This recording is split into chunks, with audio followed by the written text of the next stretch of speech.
pleased to welcome Johanna Lindahl today. She is a veterinary epidemiologist working at the National Veterinary Institute in Sweden. After doing her PhD at the Swedish University of Agricultural Sciences, her research has focused on food safety and vector-borne, zoonotic, and emerging infectious diseases in developing countries, mainly East Africa and South and Southeast Asia. And we look forward to her talk today. So, Johanna, over to you.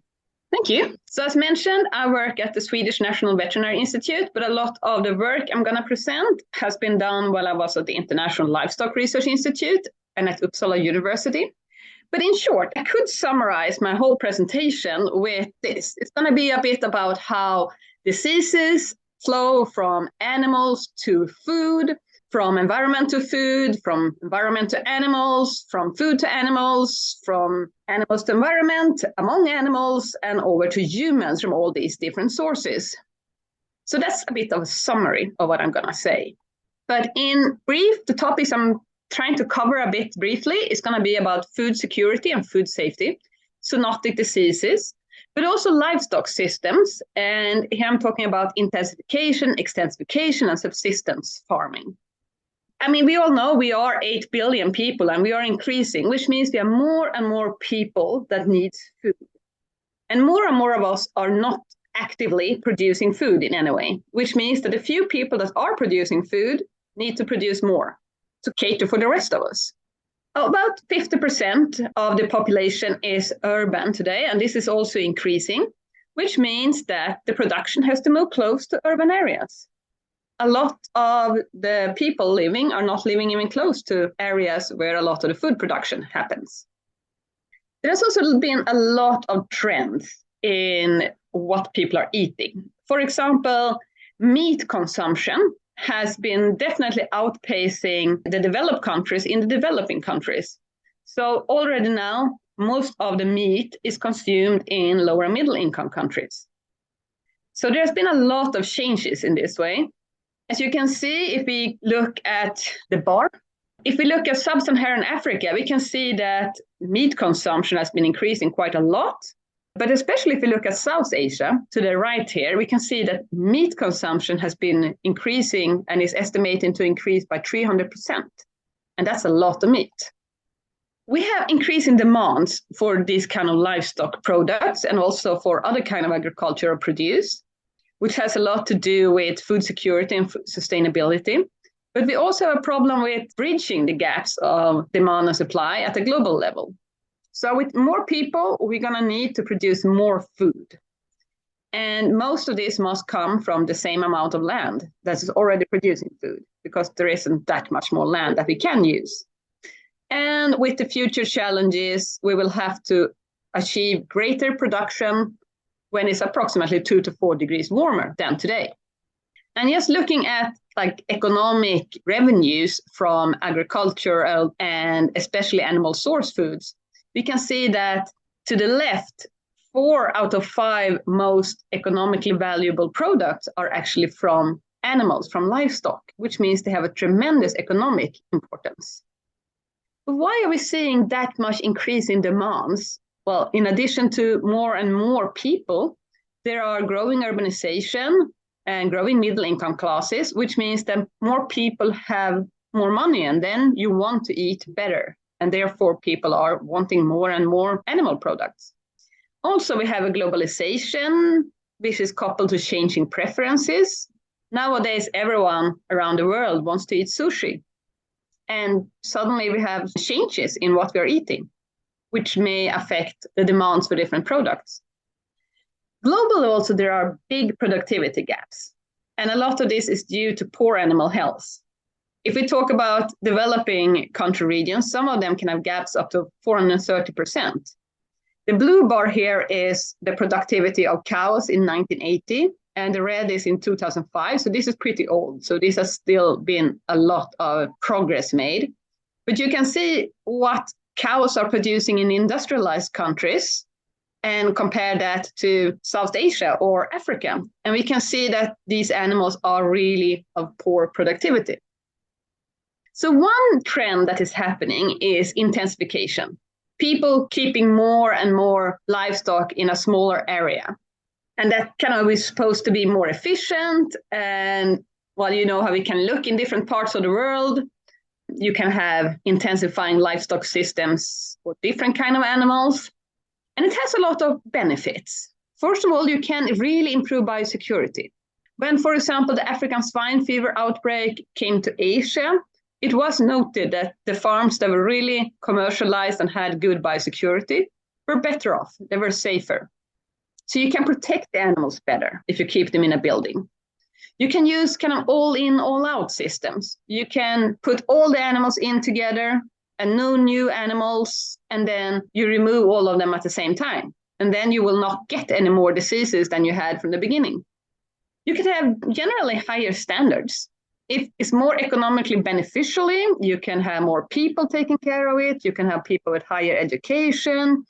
You can have more veterinary care. So basically, you can have a much better production. And thereby, you also have better knowledge among the people that are taking care of the animals. But there are drawbacks.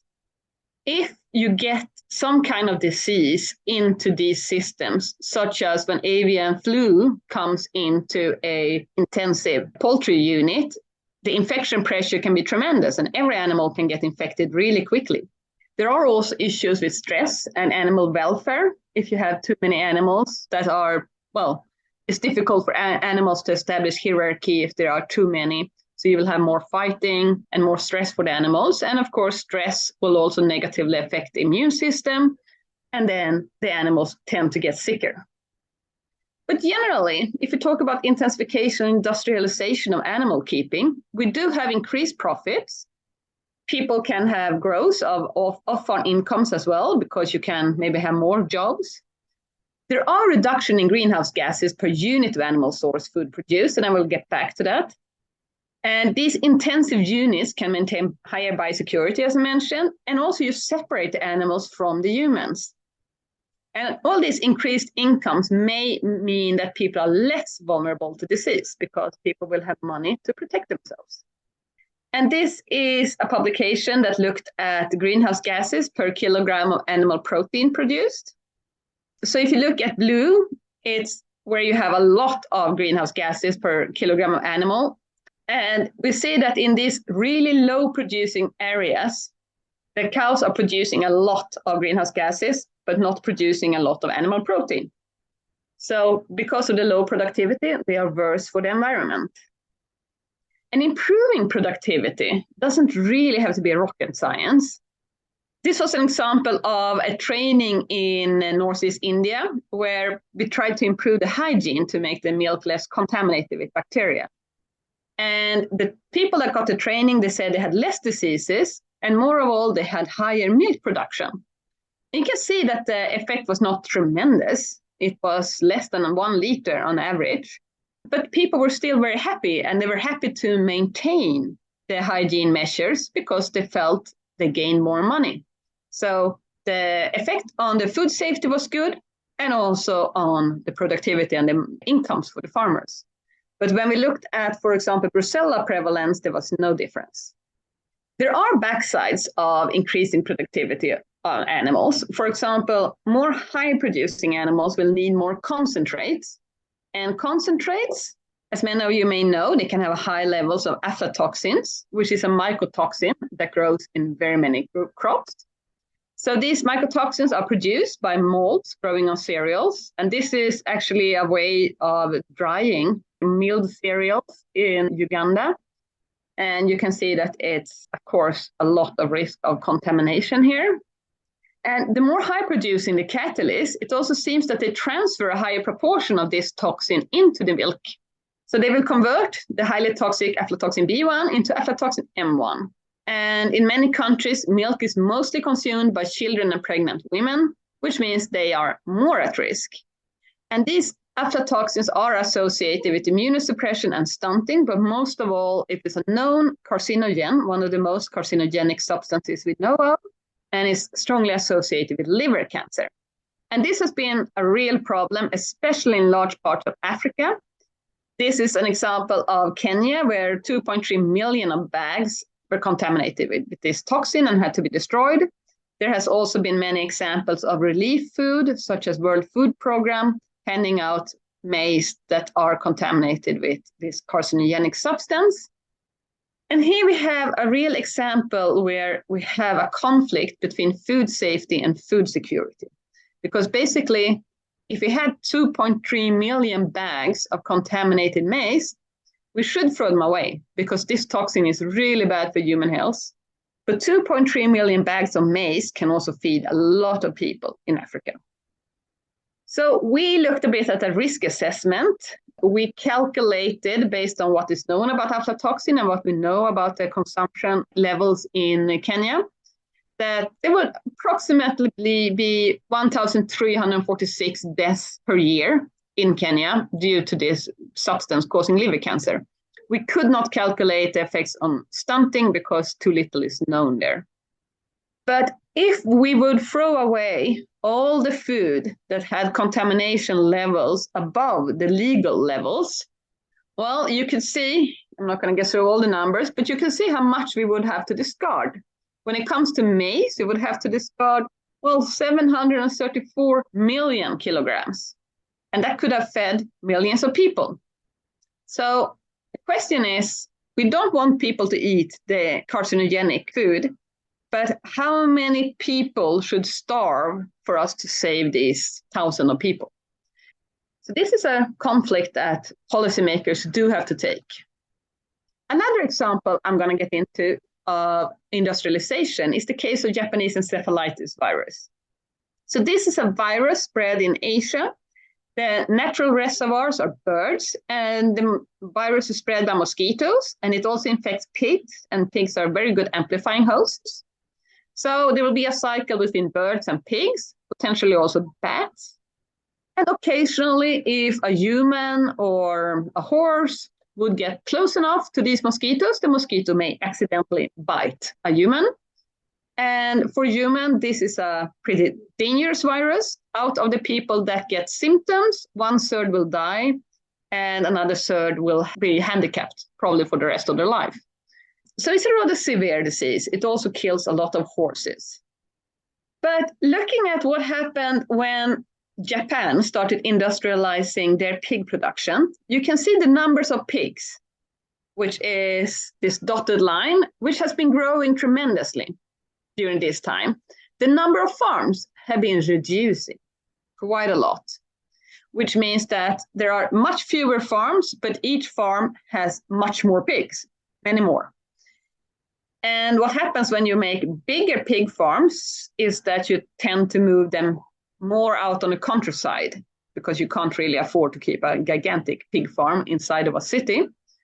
So you move the pigs further away from people. You have fewer farms, which means fewer people are working with the pigs, and the number of cases dropped because fewer people were actually in touch and at risk.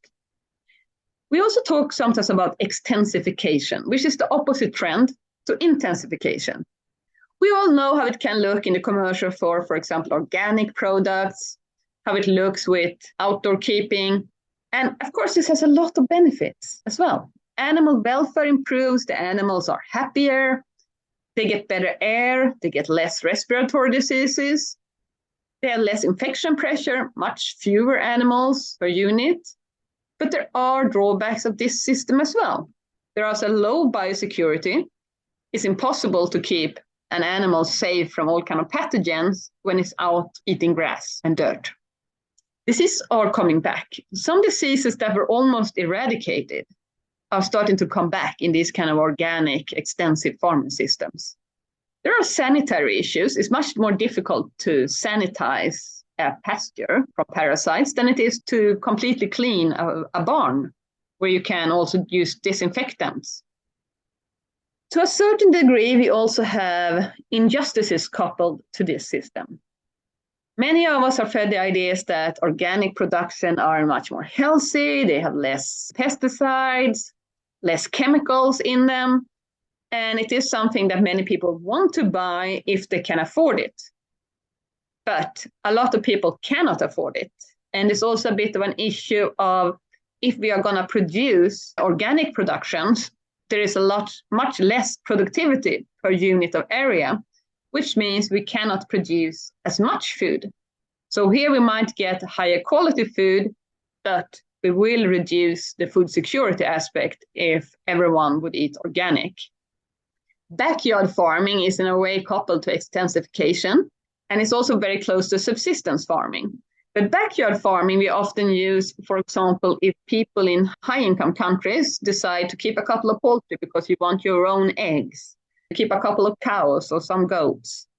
Whereas subsistence farming is typically in poor countries where you keep some chicken, some cows, mainly to make a living, to provide for your own family and to have food on the table. Lots of pros and cons with this. Of course, if you're a backyard farmer in, say, Sweden, where I'm from, many of them will have a lot of money. So they can have a lot of resources, they can have fancy farming buildings, and they could probably afford a veterinarian, but many people won't anyway. But whereas in subsistence farming, people have very few resources. There's usually in both systems a lack of knowledge. There are people that are not really farmers that are doing this for other reasons. And of course, we do have severe issues with biosecurity, also coupled a bit to the low knowledge levels. Another thing that's increasing is actually urban agriculture.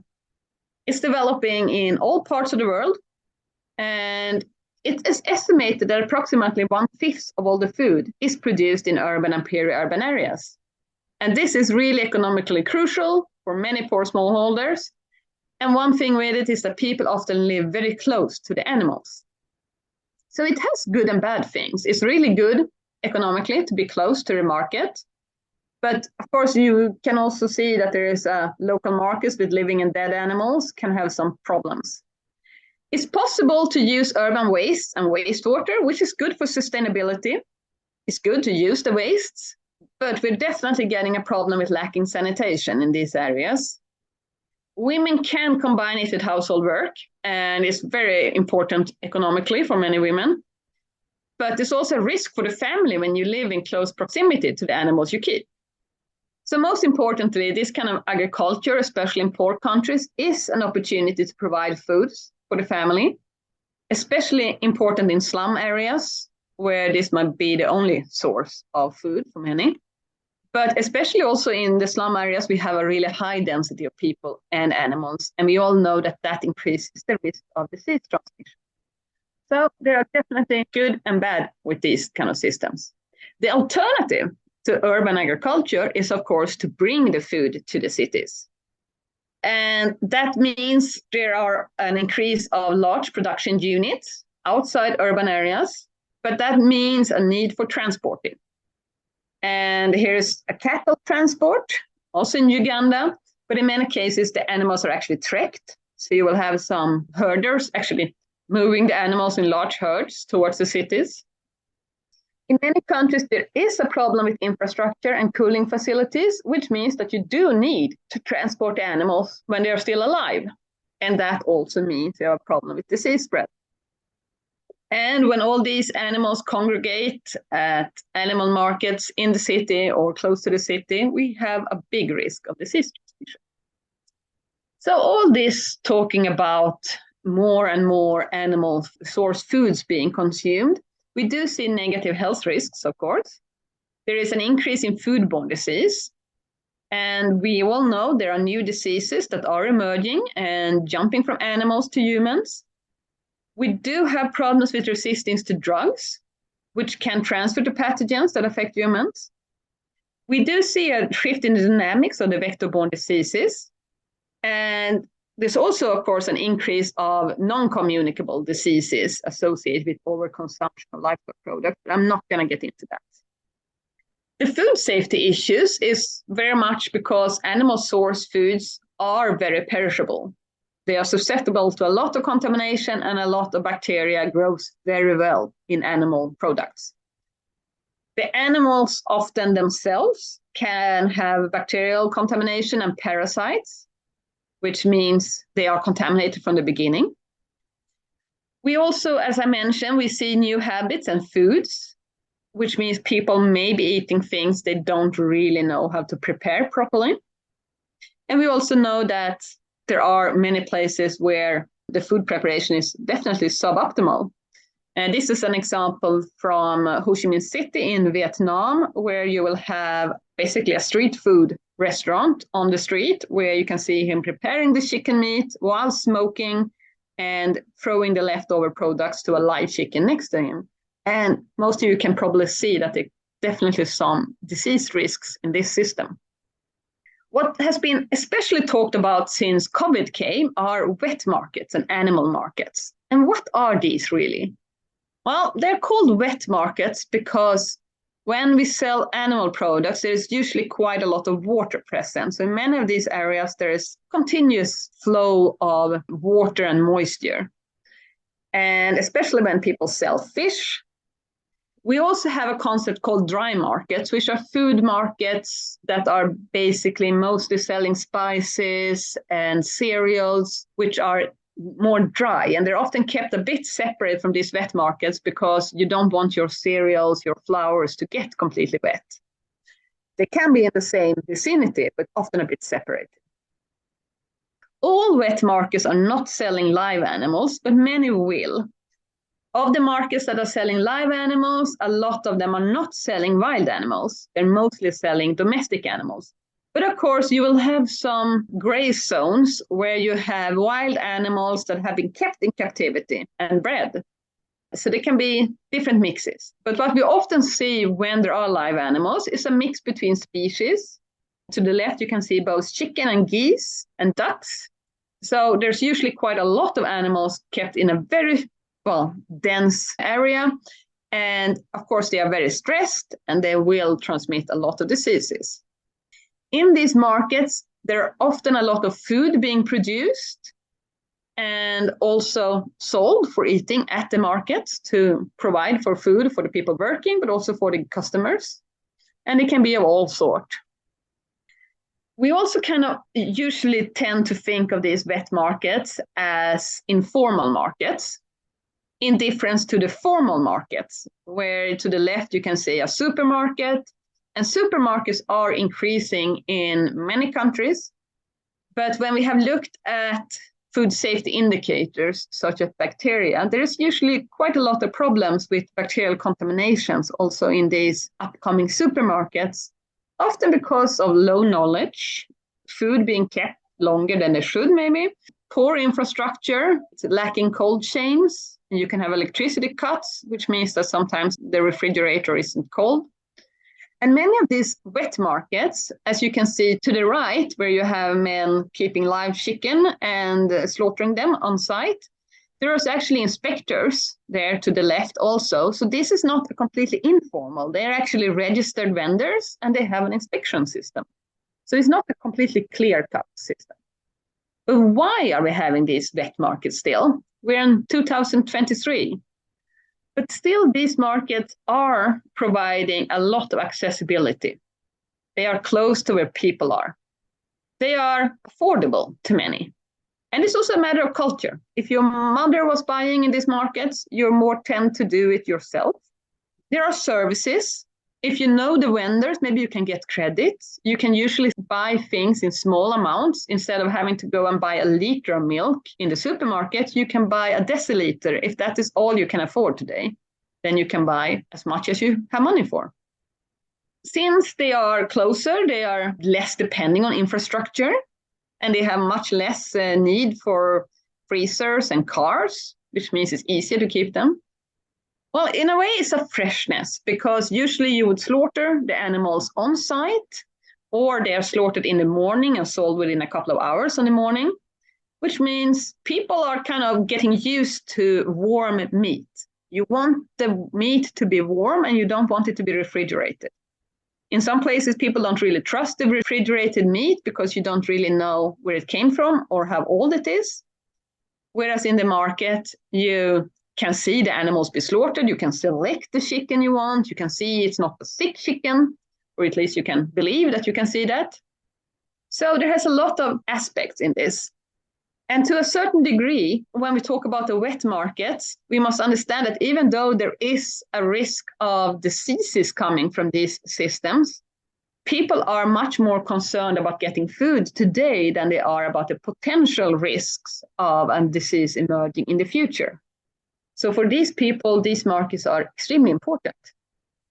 Also, we know that what people are really worrying about and what's going to kill you is not usually the same.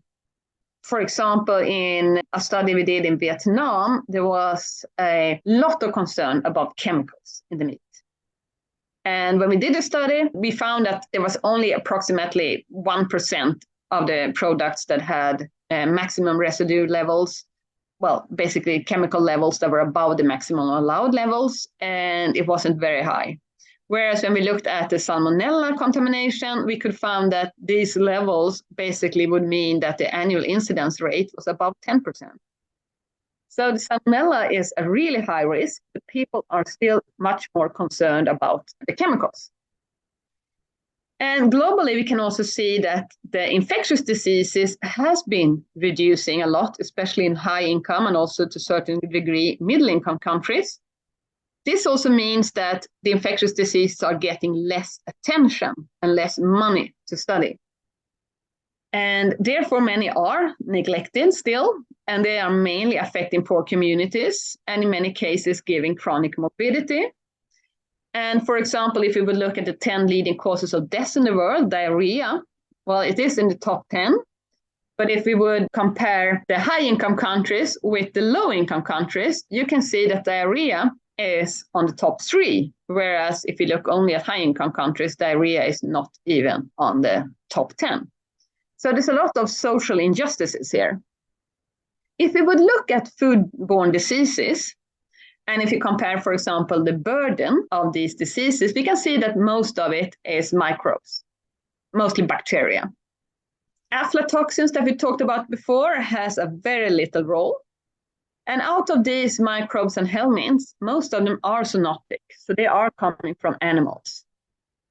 And we know there's a lot of things that can promote transmission, including how we cook, how we keep the animals, and how we sell the animals. And of course, foodborne diseases can be all sorts: bacteria, fungi, parasites, virions, prions. But in short, it means that if the pathogens are in the food, it will enter the human and it can infect us. So this is a study some colleagues of mine did. They looked at foodborne diseases in India and looked at what it would actually cost the society. And as you can see on the top, it's estimated there's approximately 100 million cases per year, and economic costs in the range of 12 billion, 55 billion US dollars. But of course, it's really difficult to estimate this, particularly because there's a lot of underestimation. There was one report done, the FERG report, the Foodborne Expert Reference Group, and it has a really high underestimation. If you look at, for example, how serious diseases is 1 out of 3 in Greece that falls ill and 1 out of 6 in the US. But if you look at the FERG report, it's only globally 1 in 12 people falling sick. So this was just a calculation of how important this can be economically. But again, it's really difficult to estimate this. And generally, when we look at diseases, we can see that the top 13 zoonoses are causing a lot more illnesses if you compare to the next 43 important ones. And that's also similar to what WHO is estimating, that the top 10 human diseases cause 90% of the burden. Which of course means that there are some diseases you can put a lot of effort into and you would have a lot of improvement in health, but you also have a lot of the neglected ones. Just generally about food safety, there is approximately 200 different types of foodborne diseases, and they cause illness in a lot of people, and especially in children under 5. And it is a leading cause of human mortality. And if you would bring all the foodborne diseases together, it's approximately in the same magnitude as the burden of malaria, AIDS, or tuberculosis. And some are more important than others, especially E. coli, Salmonella, Campylobacter. And globally, Salmonella is estimated to cause approximately 230,000 deaths annually. So this is what one of my PhD students looked at. He studied Cambodia, the pork value chain. And here we know that bacteria is contaminating already at the slaughterhouse. If the animals are infected when they come from the farm and you have poor slaughtering hygiene practice, they will get contaminated, and then the bacteria can amplify in the traditional markets, and then it will reach the consumers, and it depends on how people are cooking. So the focus on my PhD students were the latter stages here. He found basically that 42.6% of chicken meat and 45% of pork meat was contaminated with salmonella. And it was more problems in the vet markets, but there were still quite high levels in the supermarkets. And then he also looked at how people were cooking. And there were a lot of difference in how much you would cross-contaminate a salad that was meant for eating, depending on how you cook the chicken and how you cook the vegetables. So you can see that for some scenarios, if you wash the vegetables before the chicken, you have a really high risk of cross-contamination. And this is just how the daily incidence was calculated, that approximately 5 out of 10,000 would get sick per day. And looking at it on an annual level, more than 10% of the population is estimated to get salmonella each year, which is a rather high infection rate. And here again, we have a bit of a conflict between food security and food safety.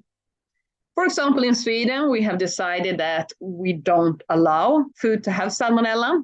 It will all be destroyed. If a chicken has salmonella, we will kill the whole house with chicken, which is, of course, very good for food safety.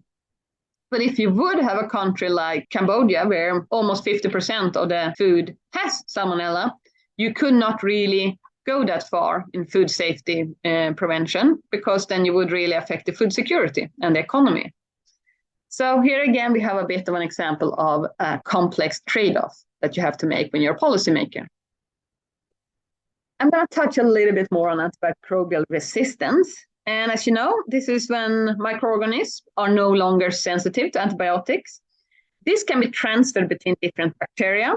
And one problem we often talk about is animals treated with antibiotics, because a lot of the global use of antibiotics is actually in the livestock sector and in the agriculture sector. So it's not only the livestock, it's also other produce. If you treat an animal with antibiotics, you have a risk of antibiotic residues transferring into the animal product.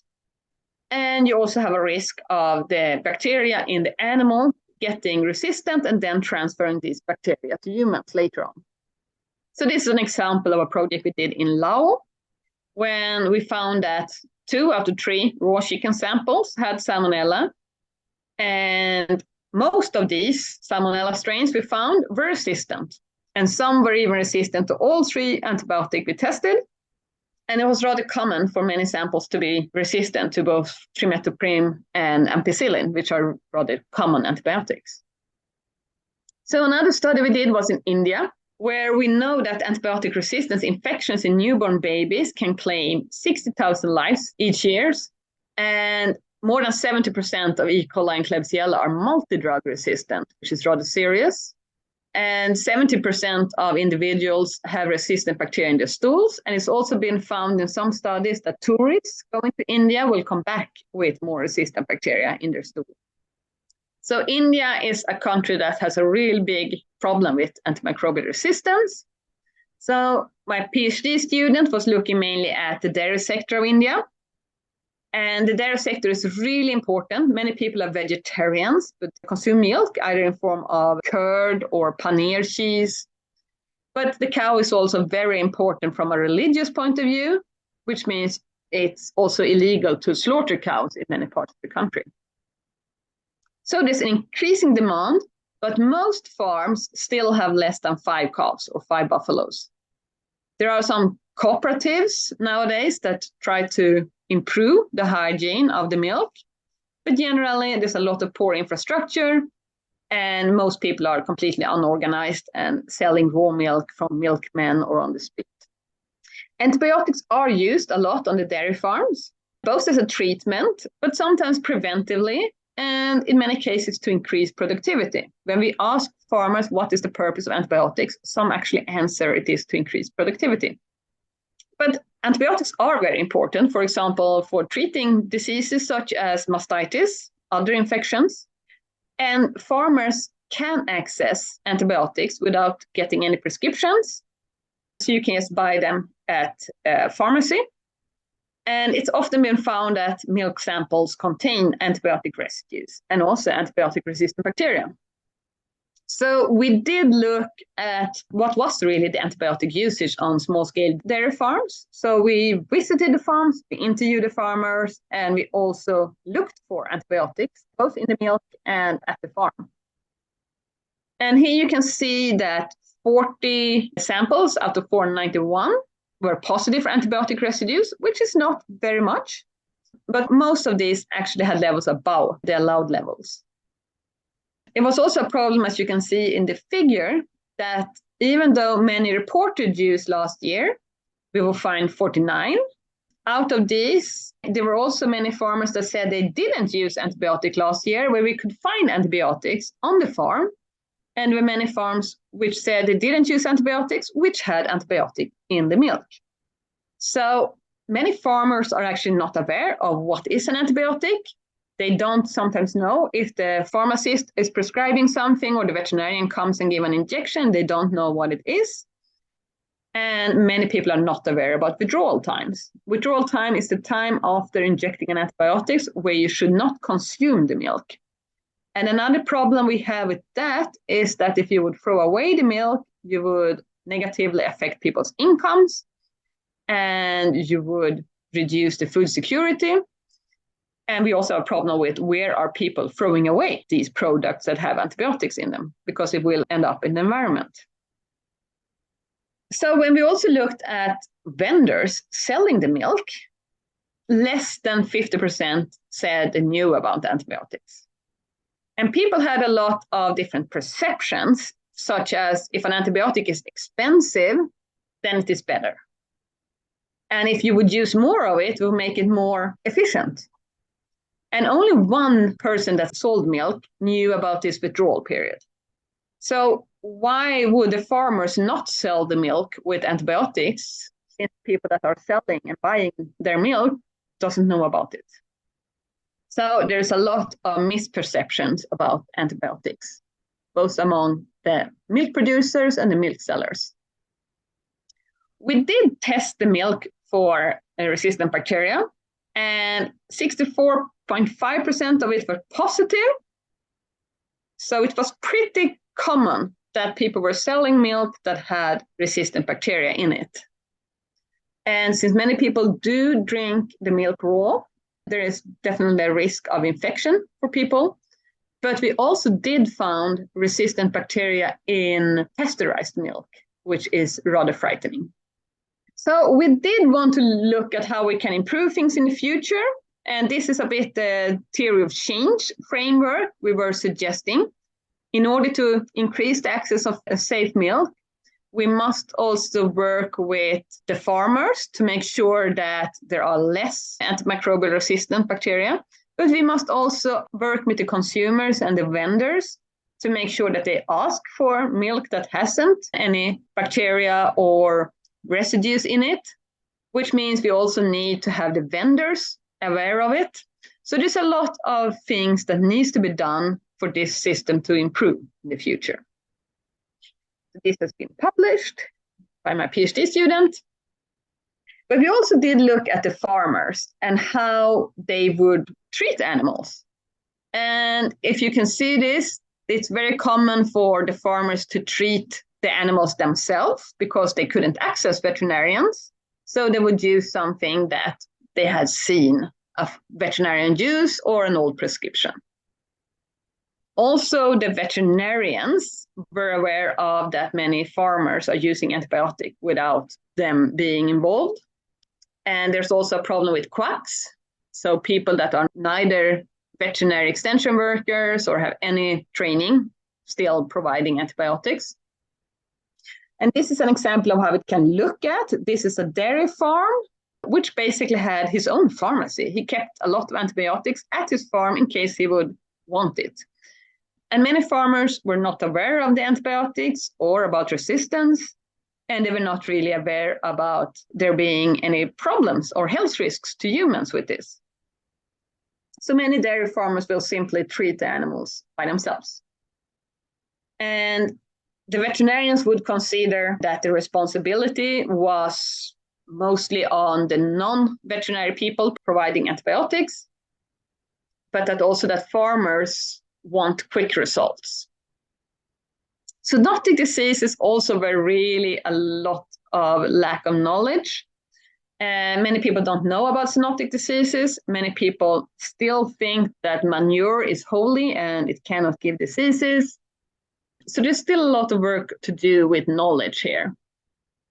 Vaccination is one really important way of reducing the infection pressure and thereby also reducing antibiotic use.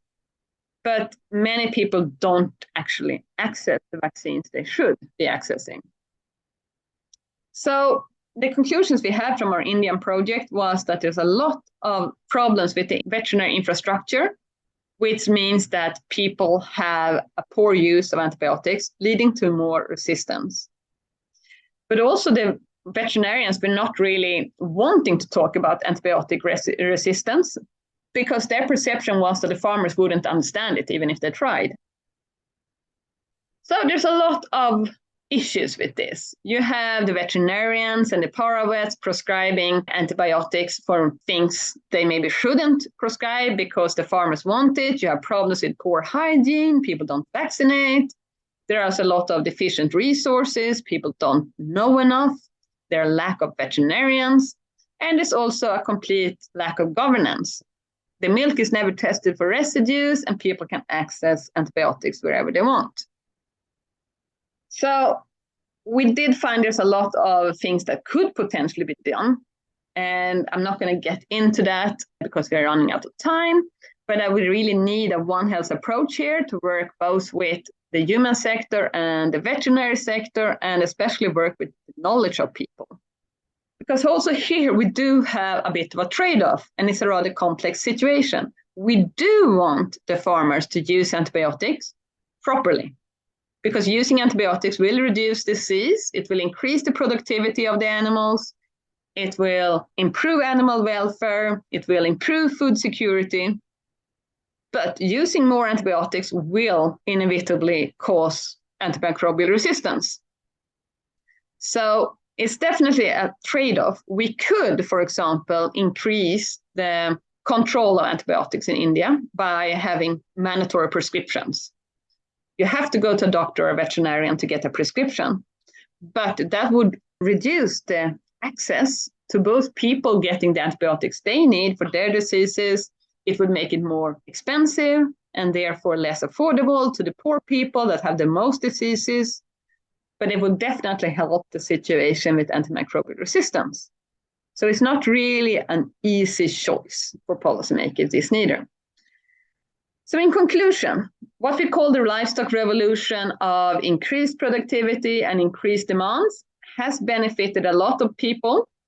There are a lot of economic gains and nutritional gains by improved livestock production and increasing consumption of animal foods. But this kind of production has risks. There are food safety issues, there are risks with disease emergence, and AMR is a silent pandemic where animals and veterinarians definitely have a role they play, and the consumption of animal source foods as well. And we know that this whole process is not over yet. There are more mouths that's going to need food in the future, and there's going to come new diseases, and there's going to come new pandemics. And with that, I'm going to end my presentation and see if you have any questions. Thank you. Thank you so much, Johanna, for a great talk. I can moderate the questions, so I will open up the floor if anyone would like to have a question or comment. Really interesting talk and quite shocking. So maybe I'm trying to understand first, like if you had to reduce or control it, and there are only so many resources. So do you have models which can help formalize these problems of how to choose those resources and like the pathways which need to be stopped? That's one. And the other one for AMR, there is transmission going on within the livestock as well as then within the human part, right? So Are you looking at both in your studies? Yeah, thank you. Well, to start with the first, when it comes to if there are models, they're not enough. Definitely not enough. There is a lot more work that can be done on this. And especially what I feel is lacking is that for most systems looking at the whole chain, well, basically all the different aspects of it, because you would have the disease transmission, you will have the economic impact, you have the food impact, and how to kind of build that together, I feel is missing for different pathogens and for different like value chains. And which also makes it very difficult for people to have to take a decision. Because if you can't put all of it together, if I'm going to do an intervention, I want to know if that's going to be economically beneficial and also if it's going to be good for the animals and reduce, and how much is it going to pay off in terms of reduced disease burden and increased incomes compared to the price. So I think there's a lot of modeling needed. And for the AMR, I would say especially we're lacking a lot of models on risk assessment and risk benefit analysis for AMR because there's a lot of complexity in that system. There are things basically that we are trying to look at, such as how we can reduce the disease spread between the animals, but also then to humans. But again, this system is really complex because not only if I have a resistant salmonella strain, it can transmit to another animal. Also, these resistant salmonella can transfer the genes to an E. coli, and then in the next animal, it could be a resistant E. coli because they can just transfer a part of their genome to kind of spread this resistance, which is a very complex system. So I think there is definitely not enough made when it comes to different models for this. And I think a lot of it would be very helpful for the people that has to take action, because it's very hard for anyone to decide what to do, because anything you do will have negative consequences as well. I hope that was answering your question. Yeah, thanks. Yeah, thanks. This was really interesting. This is kind of going off of the comment you just made about, particularly about AMR. So it seems like there's, I guess you could call it sort of a public goods dilemma, or almost like tragedy of the commons kind of situation. It seems like to me, who's, computer scientist and doesn't really know anything about this, that if I'm a farmer, it's in my interest to apply as many antibiotics as I can get my hands on just to make it go away. But that's also potentially increasing this common goods problem. And I was wondering if is that actually a dynamic that plays out, or is it more like responding to AMR stuff as like an individual farmer is like also beneficial to the farmer itself? Yeah, I mean, I think that's a really good point, because as you mentioned, the costs of doing something would be with the farmer. You would have to increase my practices. I would have to increase my vaccination, the hygienic standards, so that I can reduce the diseases, so I can reduce the antibiotics, whereas it's much easier and cheaper just to buy the antibiotics and apply as much as possible to save my animals. But that will increase the whole global situation of AMR. And for a farmer, it's really difficult to motivate, why should I not treat my cow with antibiotics? Because potentially someone somewhere will die of an antimicrobial resistant infection. And we see that with people as well. If you would ask most people say, oh, we should reduce antibiotics. But if people get sick themselves, they want it. So you don't want to really take the risk or the inconvenience yourself or the costs for a potential gain of someone else in community. What we really see a problem here, and which is why we often call for this so-called One Health approach, is that you need to have a collaboration between the health ministry and the agriculture ministry, because the costs are often with the producers and the gain is with the public health. So who should pay and who can afford to pay? Another really typical example of that when people are not communicating well is malaria in Africa, where you can have a public health agency saying we should eradicate malaria, whereas the agriculture ministry is saying, oh, we will increase the irrigation schemes of the country. And the irrigation means more mosquitoes, and then you will have more malaria to a certain degree. And basically you don't communicate. So you have different goals and they may be contradicting each other. So what is really needed is to include all parties and make sure that everyone knows what is going on and the effects of different interventions. Because the farmers themselves are not going to pay if they are not getting more money for their products, and they're not getting more money, people are not willing to pay more, or if they get support from the public health sector. I hope that was it was a bit of a dystopic vision, because it is really complex to do something about this. Really, really interesting talk. And I was really struck by your comment that with the intensification, you did actually see a lot more benefits as a beneficiary of an agricultural system here in the industrialized US, where we have more food than we know what to do with because it's so efficient. I see that intensification is something we want to sort of ease back away from. Yeah. It seems like in the developing world, there's still a lot of gains to be made as you get efficiencies and better biosecurity and some of this isolation. Is there any examples of where we've seen certain countries go through that process maybe a little bit further than others, where you do actually measure that gain? So you presented that plot that was like continent by continent in terms of milk production from the 80s and 2005 or whatever. Is there some countries like South Africa maybe or something like that that has sort of gone a little further beyond and seen some of those gains in environments where this exists? And is that something you think is a good idea, or is there also a double-edged sword there where like the benefits of that are also outweighed by something else?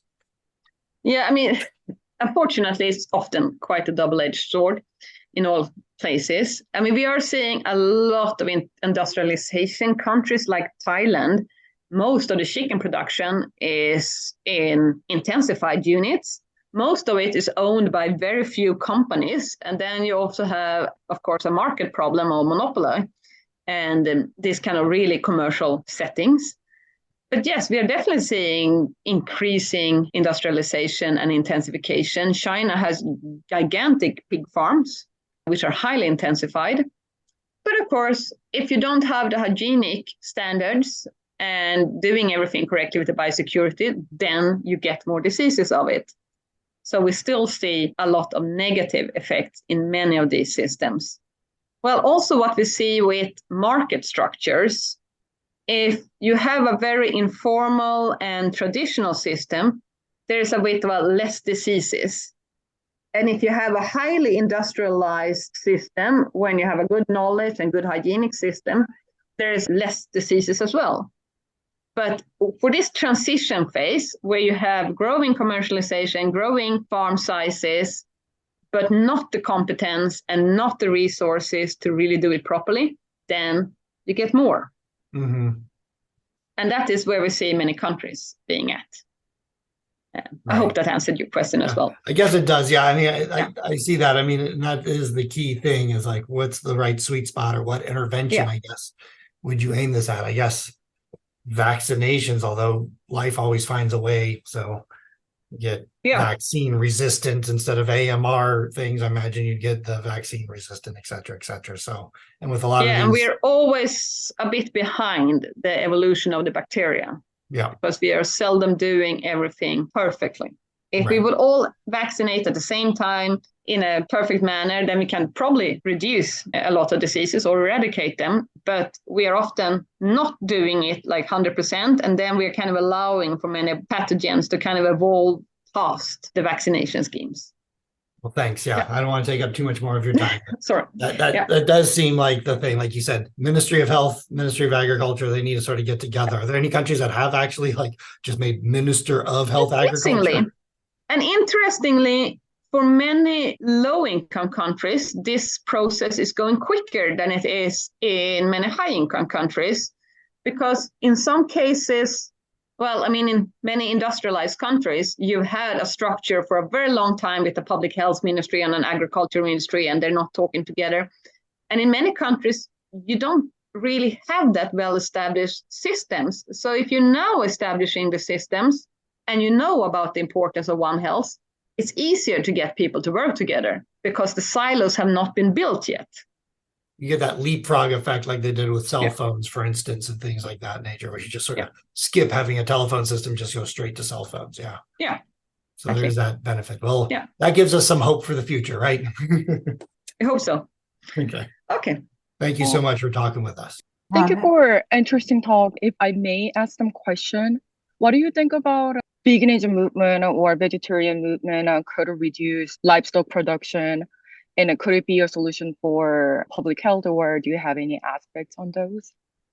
Well, again, I do think there are definitely pros and cons. I mean, most of us people living in Western countries, we eat too much meat. It would be healthier for us to cut down on it for health and also for the environment. But most of the world population is living in areas where they are food scarce, and many people need to eat more meat to meet the nutritional requirements. When you talk about environment, well, of course, animal source food has more nutrients, so you can eat less to reach the same kind of level of nutrients that you need to do if you're going to eat vegetarian or vegan. And in many places, it's also not really possible to grow that high quality vegetables or crops because of the climate, whereas you can keep some livestock species. If you talk about nomadic systems and, well, very cold systems. So it's not really that easy. If you're going to talk vegan for the environment, to be really eating a good quality vegan food, you need knowledge and you need many resources because it's actually not that cheap, a lot of it. Vegetarian options, if you talk for the environment, a large part of India is vegetarian, but eat dairy products. And here we have the complexity of if you eat dairy, well, the cow produce milk because they produce calves, which means that there are a lot of cattle born. And if you're not going to eat the meat, you basically breed a lot of cows and you're not allowed to slaughter them. And the male ones will never produce any milk. So they are just born and not eaten, not consumed, but producing greenhouse gases and producing sanitary issues. So a vegetarian option without consuming any meat at all is probably worse for the environment. So yeah, so this is very complex. And it also, as you said, depends on where in the world you live and what kind of options you have. But it's not a clear cut. I don't think a solution for the world would be vegetarian. Thank you. We're at our stop time for today. So yeah. Just want to thank Johanna again for joining us today for a wonderful talk. Thank you. Really appreciate it. Thank you for joining us.